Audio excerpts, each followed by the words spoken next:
Recordings in progress. Hey, thank you so much, Atiba, for joining the We Don't Play show today. How are you? I am awesome, and guess what? We're not going to play today. Every day, all day, that's facts because, when people come to listen to this episode or show or podcast, they usually like, what are we about to expect? What are we about to get into? And I'm always excited because when I have, people like you with this experience and with this expertise, it just makes me sit back because I want you to be the star of the show. I want you to take the whole 9 yards and let people know, hey, if you're not listening to Favor, listen to me. Because right. There has to be some type of correlation. So I'm glad that you're here and joining us today. Hey, man, thank you for the opportunity. All jokes aside, I really appreciate the opportunity to be here and to share with you, your audience, and to learn as well, man, because, it goes both ways. We're going to learn from each other. So thank you. 100%. You're welcome. Anytime. So I think the best way to start this is for people to know who you are. How did you get started into this whole journey with SEO, traffic, repurposing content, dominating social media, branding? How did this all start up? What triggered this? Man, that was a mouthful that you just said too. That's a lot. But thank you. So for me, this all goes way back to 1996. I started in search in 1996. Me and two friends sat in my mother's basement and we wrote a search engine in 1996, Favor. And that's what got me started in search. And I've been in search in one way, shape, or form ever since. From there, I went on to build search systems for the government, major systems for the EPA, the INS, the IRS, DLA, the Army, etc. A lot of the letter agencies. We built major search systems for them before I went back into the private sector, where I've been now since about 2007. Whoa, that's about a long time. I don't even want to count. A long time. Yeah, long before there was something called SEO, we were doing search. Exactly. Thank you for saying that, because people think SEO is like this new coined language that showed up in the 21st century, and it's always been there. So if you could just take us to that way back machine a little bit, what was search like back in the day when it was Yahoo and AOL and, the other stuff too, and then fast forward till now, what has changed? Yeah, that's a really great question. And it's interesting because people ask me, why did you create a search engine? And we created one back then because we didn't know about Yahoo. Like, that's how small Yahoo was back then. Okay, Google didn't even exist yet, right? And the thing about it was, back in those days, it really was, there wasn't a lot on the internet. That's number one. There just wasn't a lot out there, and most of it was just textual based. Okay, and it was easy. You created a website and you put it up, and the search engine found that you were going to rank because there just wasn't much competition. Even coming into the early 2000s, right?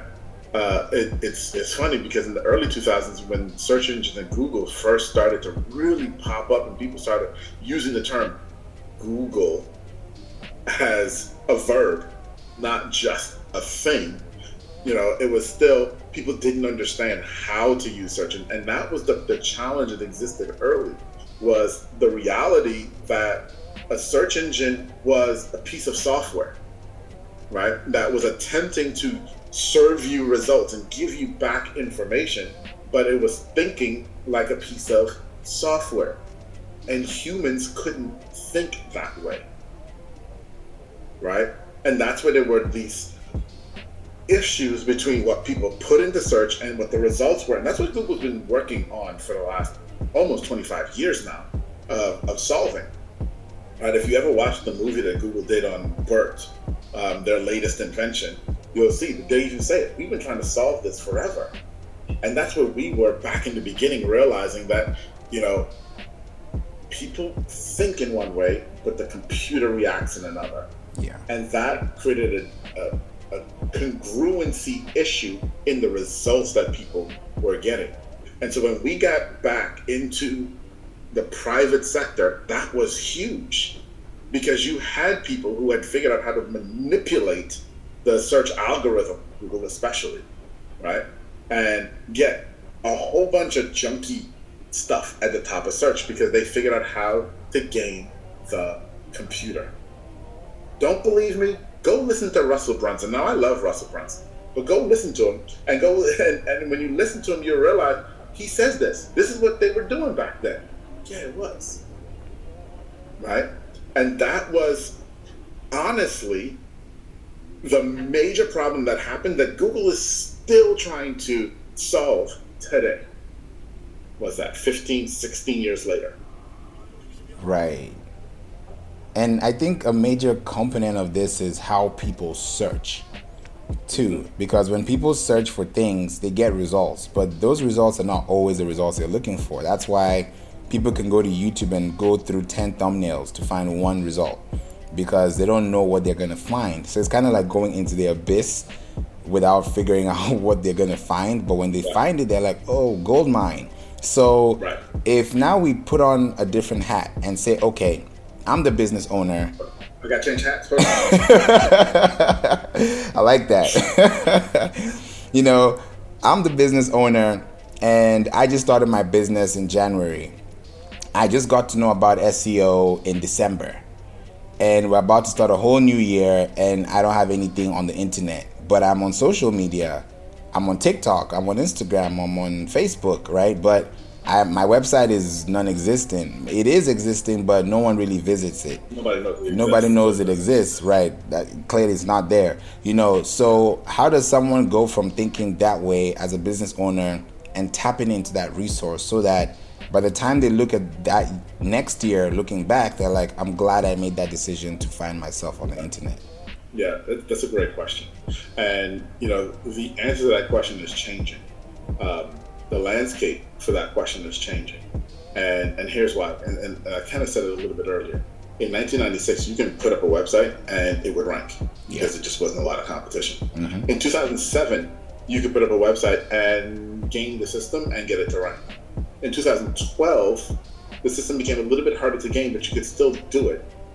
Right? Between 2012 and 2018 existed this time period of good content that needed to be created, where Google started to understand, and this is the key word in what you just said, or the key thought in what you just said. The word is intent. There is an intent behind why a searcher searches. They're looking for a specific thing. Google's goal is to get them that specific thing as quickly as possible. They don't want you going through 10 thumbnails to find the answer. They want to give you the answer right away. But in order to do that, they have to figure out intent. Okay? Now, that word, intent, is what led to this entire barrage of statements of create good content that nobody ever seemed to understand, which really was a big thing. 2012 to 18 to 20-ish, where people are like, okay, what is good content? What is good content? And content that people want to read. Well, it isn't just content that people want to read. It was content that met the intent, which is why they wanted to read it. Okay? Now, that's where we've been. And I said there's a shifting landscape. Because what's happened is people have gotten smarter. That's what we do. We're people. We're human. We're going to get smarter. And people have started to figure out, okay, so basically what I need to do is understand my customer better, figure out their intent, and create content to match that intent. Well, those of us who did it for our clients early saw great dividends. But now, more and more and more and more of your competition is doing the same thing, which is why you can put up a website in January, come back in December, and nobody knows it exists. Because guess what? Your competition did the same thing. Your competition actually did it better than you. They ranked, you didn't. Okay? Fast forward now, I didn't even say fast forward, rewind, because we're in 22. I'm rewinding you a bit to 2020. Now, we all know that 2020 is going to go down as COVID. And that's what people say, COVID. And I get it. I totally get it. But there were some hidden gems inside of COVID. And here were some of the hidden gems inside of COVID for your business as it relates to SEO. Number one, before COVID, TikTok was on the rise. Before COVID, Facebook and Instagram were scrambling to keep up with video. Before COVID, Google was watching video and trying to figure out, okay, where's it going to go? I mean, we still own YouTube, so we're still the leader, but where is this going? What's really going to happen? Where are things really going to land? Then inside of 2020, what happened? Well, COVID, we were all home, and we all had a choice. Because we were all going to go and sit on our devices. Let's call a spade a spade. We all sat on our devices for most of COVID. Okay? True. And when we were on our devices, we had a choice. We could either read or watch. What did we choose? Watch. We chose to watch. We chose to watch. And so what happened was, what was already predicted, that video was the future of content marketing, that's already been predicted. That was predicted years ago. COVID sped that up. So now, Google, who had been sitting on the sideline watching TikTok, watching Instagram Reels, and seeing where things were going to fall, decided, nope, we're jumping in too with YouTube Shorts. And we're about to put a whole bunch of money into YouTube Shorts because we're going to compete with them. We're coming in to compete. We're the big boy. Watch out. We're coming. Okay? And so all of that, and you're saying, okay, I get all of that, and I get why video, I know, but what the hell does that have to do with SEO? Here's what it has to do with SEO. Here's what it has to do with SEO. Is in the midst of all of that was going on, there was a very key point that was missed, that Google put out, that nobody paid any attention to, because it was a little innocuous statement.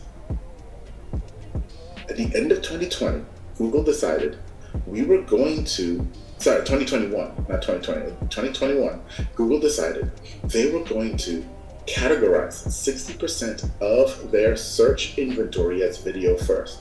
In other words, we want to show a video on page 1 before written content for 60% of the inventory.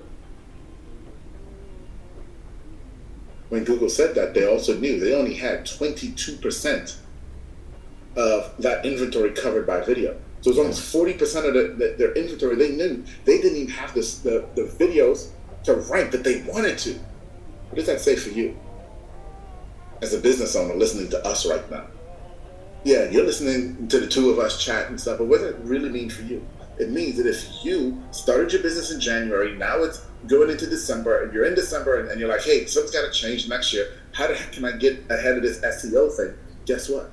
There are keywords that Google has prioritized in your industry that they are waiting for you to create a video for, so they can rank it on page 1 ahead of all of your competition who's still doing this, writing content. Mm-hmm. That's why video matters to you with SEO. You know what you've just done? You've kind of like you've raised the bar and then you dropped the bombshell. Because another thing that comes to mind is imposter syndrome. That's a whole different conversation.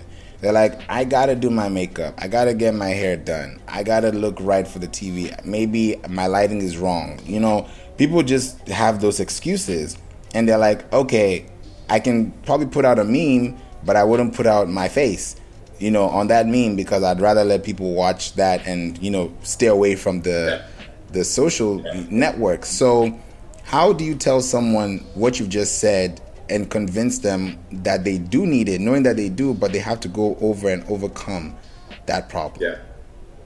That's a really great question. And it's a great question because it's a reality question, right? Yeah. We all face imposter syndrome. Let's call it spade a spade, right? I don't really care who you are listening to me right now. I face imposter syndrome. You face imposter syndrome. Let's just go ahead and admit it. Yeah.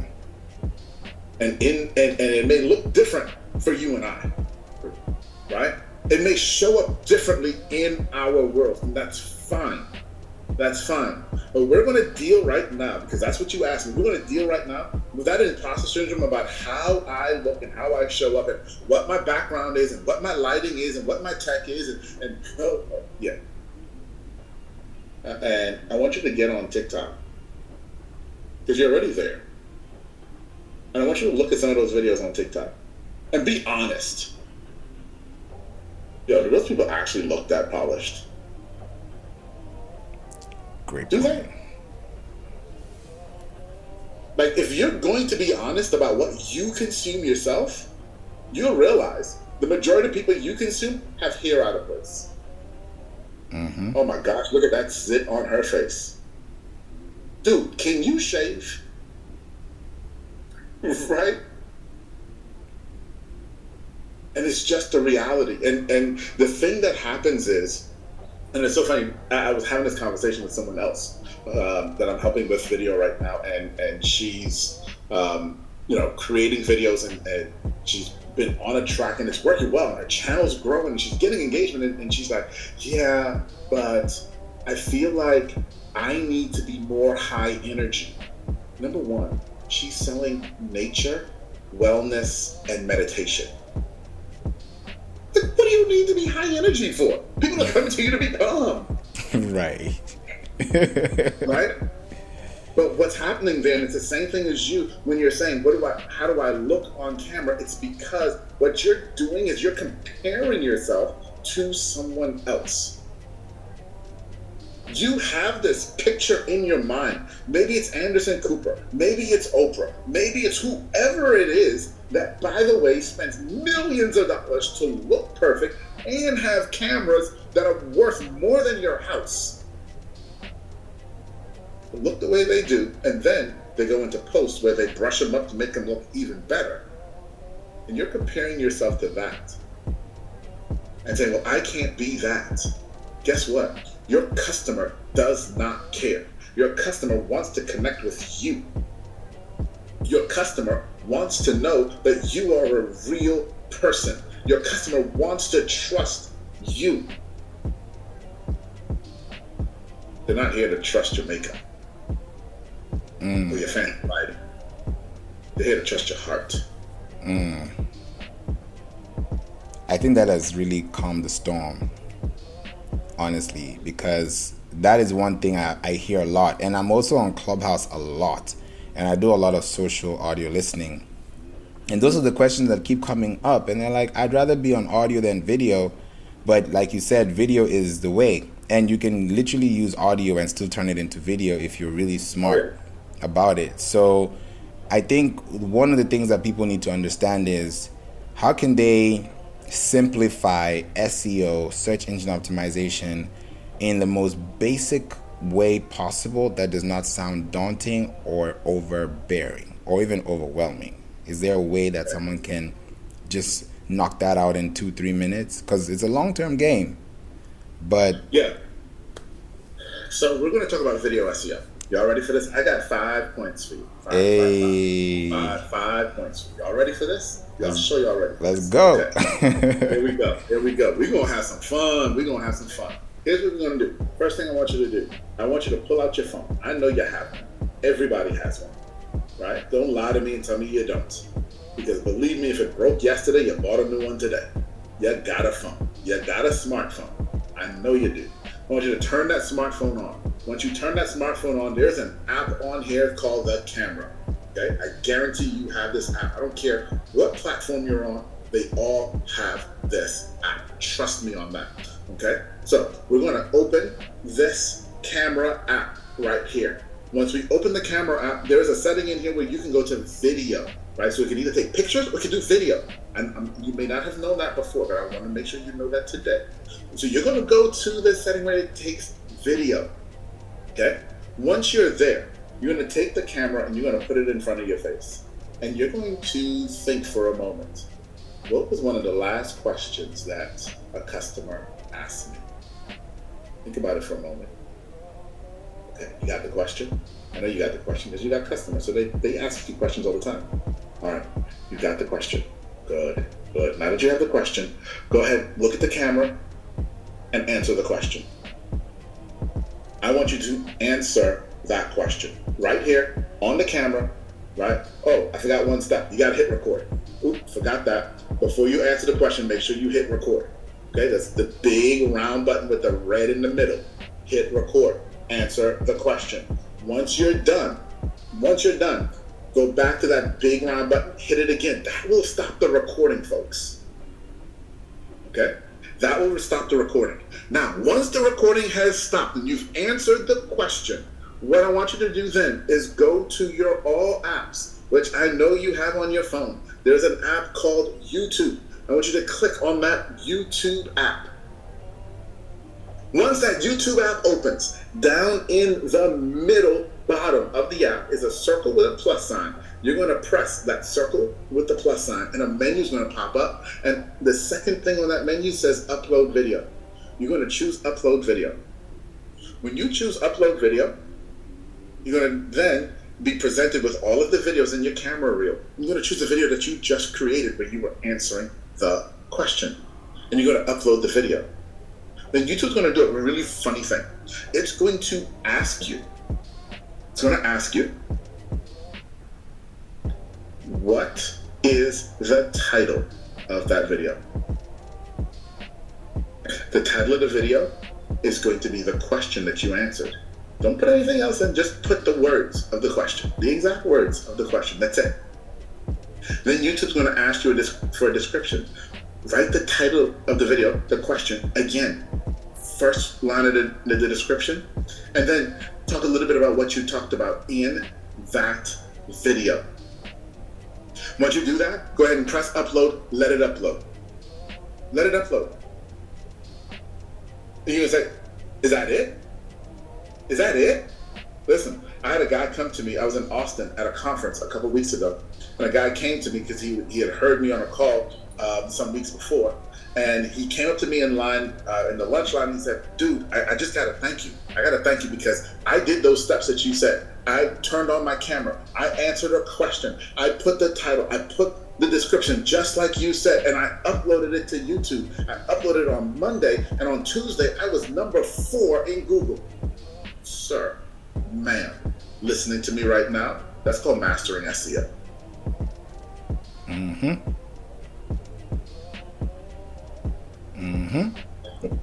I think this is a good challenge. I think would really take place, for 2023, because people are going to use video more.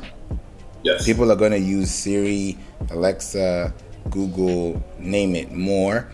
And what those platforms are going to pick up is what you put in. Yes. And most people don't know what to put in because they don't know how to put it the right way. And sometimes they're like, oh, take 1, take 2, take 3, and then they go and chop it up and put it together.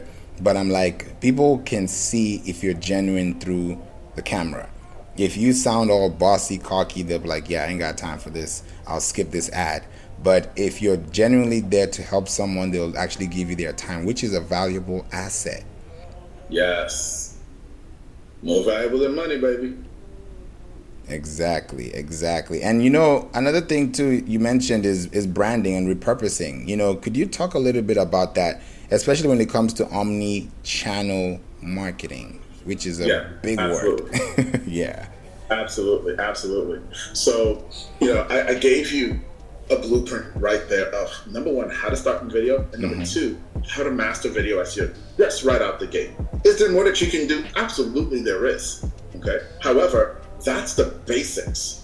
And believe me, most people don't do the basics, right? And so if you just do the basics, you will be so far ahead of everybody else. Let me also just drop this right now, if you don't mind. But if you go to my website, clientattractionpros.com/start, findattractionpros.com/start. I've got a free downloadable there for you. It's got SOPs and everything that teach you exactly what I just told you how to do. Okay? Go get that. It's all yours for free. Now, once you've created content, let's say you answer this question and it took you 10 minutes to answer the question, right? And you've created the content and you've put it out on YouTube.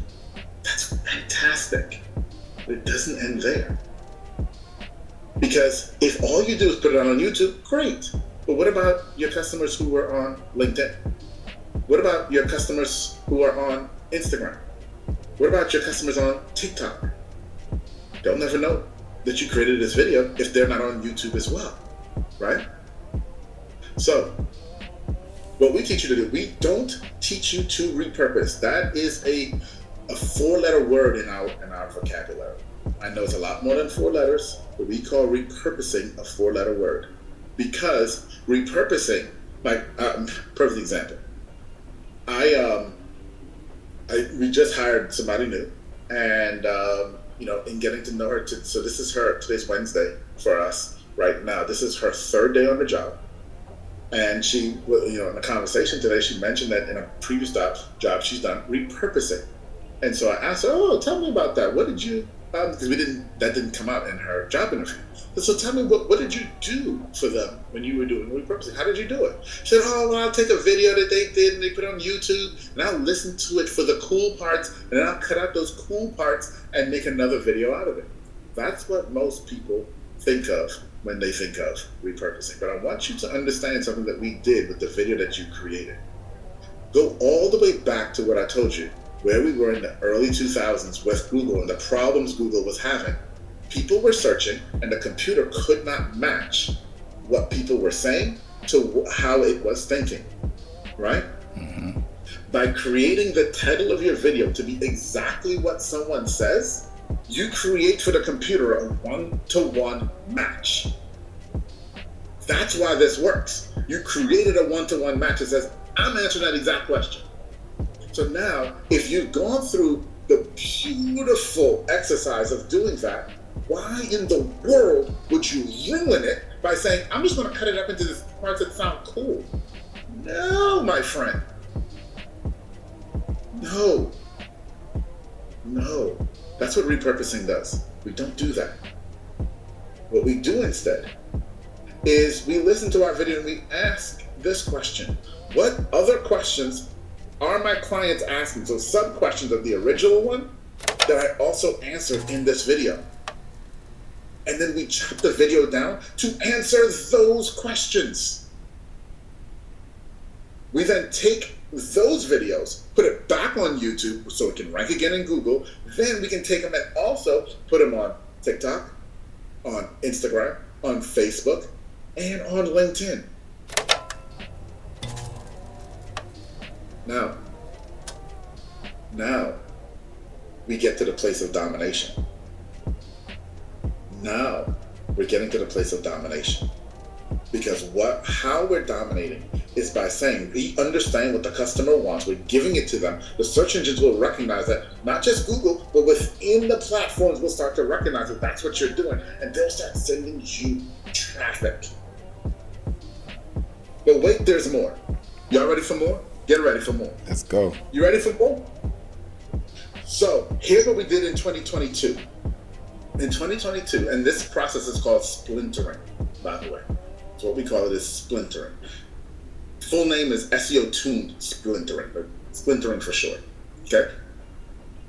Here's what we did in 2022 is we took an original video, we splintered it down, and then we were able to get the original video and the splintered video to rank on page 1 in the same search. Now you're taking up multiple spots on page 1. Mm-hmm. But wait, there's more, because if you thought that was good, it gets better. Because at this point, 10 weeks ago, Google made another change that nobody knows about, or at least no one's paying attention to. And that is they started indexing TikTok videos. So in 2023, we're figuring out how to get your TikTok video to rank on page 1 of Google, next to your YouTube short, next to your full YouTube video. Can we talk about domination now? Big time. Because that's 3 spots out of 10 on page 1. It gets even better than that. So for one of my clients this year with just the YouTube, we got him 7 out of 10. Whoa, I like that. 7 on the SERP. Okay. On page 1, 7 out of 10. Yeah, that's scary. I like that. Okay. This is why I keep saying, and if you're hearing me, I'm hoping you're understanding that video is the future. And not only is it the future, but you have a major opportunity right now because nobody else is doing this. You know, so dude, you're stupid. YouTube's the number 2 website or app on the planet. Everybody's doing video. Guess what? That is so very true. And YouTube stats in 2021 said 91% of small businesses in the US do not have a YouTube channel. Another scary point. Do you have a YouTube channel? I'm asking you straight. Like, you're listening to us. You're listening to me a favor. Hey, I'm asking you straight right now. Do you have a YouTube channel? Are you part of that 91%? Guess what? You can get out and get into that 9% and get ahead of everybody else right now. Right now. And I just showed you how. Pick up your phone. You can do it right now.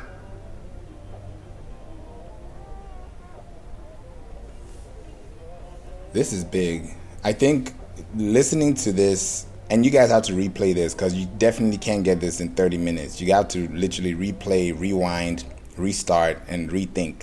Because if you reevaluate what you're doing, then you can reposition yourself for a better reaction from people who are looking for you actively. Yeah. So it's a game changer, and I love that you've brought this fire, to really set the next year on top. Because when people think about what they're doing, they're not just thinking about themselves, they're thinking about the people they are serving. So if you're serving someone with 5 videos in a week and you're giving them 30 seconds of chunks, trust me, at the 4th, 5th time, they're going to be like, where can I sign up? How can I get in contact with you? And then that's when the business starts to come in. And now this 91% already tells me the same thing too, that in retrospect, they don't have a website. So how are you building business? Oh, it's referrals. Oh, it's word of mouth. Yes, that's great, but or they're just doing it on social. On social, right? And then Instagram shuts down, and you're like, oh, that's it. and listen, I think that's such a big point, because so many people feel like, I've got my social platforms. Guess what? They can take that away from you in a heartbeat. I had a YouTube channel, and I'm not even joking. I had a YouTube channel with over 1,500 videos, and for no apparent reason, YouTube shut it down. I appealed, and they said no. Whoa. They said you violated something. They told me that I violated a rule and handed me a 300-page book and said, somewhere here you violated a rule. 1,500 videos, gone. Yeah. So yes, you gotta play in those markets, but at the same time, you gotta own your own space. You gotta have your own website where you can send people to, because you never know when the social networks will go away. Okay, I've got a friend who owns the largest Google Ads agency in the country. He got locked out of his Facebook account because he switched phones, and he had the authentication app on one phone, and it didn't transfer to the new phone, and he was running his Google Ads. His Facebook ads here. Lost an entire channel because he switched phones. So yeah, gotta own your own data as much as you can. when I think about what you just said, it also brings it back to your digital real estate. And that to me, when it comes to branding, is also emailing. Because a lot of people say, I don't need an email. I was in a Clubhouse room the other day and some person said, I don't need emails. I'm good. I'm like, all right, are you Elon Musk? Are you running some type of business that we don't know about? And they're like, I don't have time. I don't have someone to do it for me. And in my mind, I'm wondering, how bad do you want this? Because the people that want it this bad are going to go on the extra mile to achieve this goal. So could we talk just a little bit before we close about branding, emailing, packaging, presentation? Yeah. So it all goes hand in hand. Okay. It all goes hand in hand. And I know a lot of you feel like, oh, I'm just going to create content on social and people will see me and then they want to buy. Like, I love the people. And I'm saying this very sarcastically, so this is you. Understand I'm being sarcastic about you right now, who take orders in Instagram DMs. Like, what? Right? Now, understand. So, here's the reality. Here's the very fundamental reality. Okay? There is money in your email list that you're leaving on the table.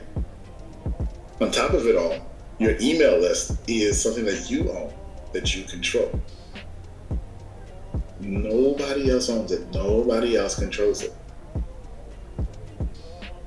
Your email list is your way to communicate directly with your customer. Let me give you an example. I'm going to assume for a moment that you sell a high-ticket item of some sort, whatever high-ticket means to you, which also means that typically you have a conversation with someone and there's going to be a period in time between when that conversation ends and when they buy, right? Okay, if that's the case, then what happens in this chasm of space and time between when you had that conversation and when they buy? You know what happens? Life. And when life happens, everything but you are on their mind. When everything but you are on their mind, it becomes easier to do what? Say no to you. Forget that you're solving a problem for them that they need solved. Now, let's talk strategy for a moment. So let's say you do what we're saying and you start creating all of these wonderful videos answering questions. Let's say that's what you do. You have all of these great videos. Kudos. I'm so very proud of you. Now you have this conversation with this client. This client asked a couple questions and now they need a week to think about it. Cool. Guess what? Put them in an email sequence over the next week where you know if they ask these questions, these are the next logical questions that most people ask. Send them the videos that you already recorded answering those questions. Because as life happens to them in this week, what you're also doing is staying top of mind. What you're also doing is showing how much you actually care and understand them. Because that's what people want. People want to know that you care and that you understand. They want to truly, truly know that you care and you understand. And there's no better way for someone to know that you care and understand than for them to feel like, he answered my question before I even asked it. And the only way for them to do that is for you to send them that email. You've got their email address. What are you afraid of? You're afraid they're going to unsubscribe. I get that. You're afraid they're going to unsubscribe. Guess what? If they were going to unsubscribe, they're also not going to buy. Okay? If they were that fickle, they were never going to spend money with you. Period. So, do yourself a favor and find out early that they're not going to spend money with you. Send them the email. Let them unsubscribe, and then you can stop wasting your time with them. You lose nothing by sending the email. You gain everything by sending it. So send it. That is so true. I heard that one email subscriber equates to about $40. Yeah, depending on your industry, absolutely. Absolutely. Absolutely. Absolutely. Yeah. Absolutely. They don't see the worth, though, which is alarming. They see the worth on Instagram, but they don't see the worth on email. And the reality of it is, in all honesty, let's be real. Let's speak frankly about it. Most people don't see the worth in email because they don't read their email. True. And so they figure nobody else does. Okay. And then I'll tell you, a good open rate is 20%. Like if you get 20% open rate, you're doing well, right? And so that means 80% of the people aren't reading your email. Sure. Absolutely. I get it. I 100% get it. So let's say for a moment, you're selling something that's $1,000 and you have 100 people on your email list. You send it out and only 20% of the people open. Okay, great. 20% open, so that's 20 people. Okay? So only 10% of them buy. Great, that's what, 2 people? That's $2,000 in sales right there. The problem is we get stuck on the 80% who don't open.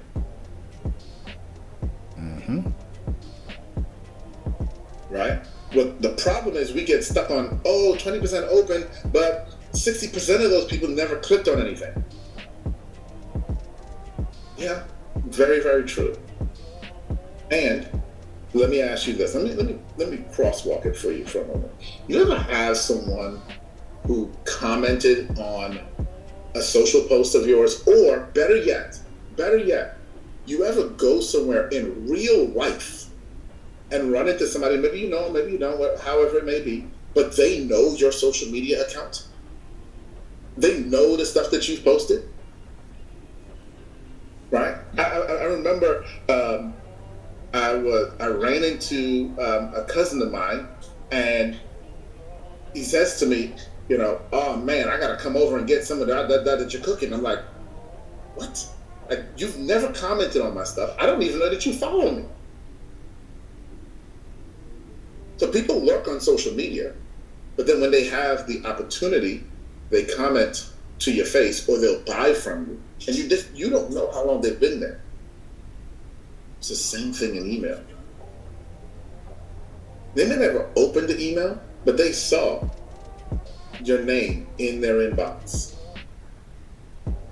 And so you're branding your name. They know who you are.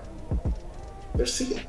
They may not read it, but they know when I need whatever it is that you're selling, they know to come back to you. That's the beauty of email. And you own it. That is so true. I feel like this is like the masterclass of the masterclasses. Thank you. No, it's so true, because we hear this every day, but with the way you've simplified it and given people that hope that, hey, I still have that space to take over because I have a business that I'm doing for the legacy of my children or the family, or you want to maybe have an exit plan, whatever it is that you're doing is going to be impacted by how you are on social media. Even for you to get a job, they're going to check out your social media. Yeah, absolutely. So you can't run away from the fact that we're in a digital technological world, and if you can't put your brand out there in a very systemized format, somehow along the line you're going to have to hire someone to do it, or you're going to have to spend time. Is it time or money? You got to choose one. So this has been really helpful and a big blessing to the podcast show, the We Don't Play show, because I know with this episode, a lot of people will listen to it over and over and over again till they get it, that proof of concept, and apply it so that they can come and tell you, hey, Atiba, thank you so much for helping me out, because without your information, without your knowledge, without you even showing up, there's no way I would have been able to show out like this. So I appreciate you for being here today with us. No, it's my pleasure. It's my pleasure. Absolutely. Yeah. Absolutely.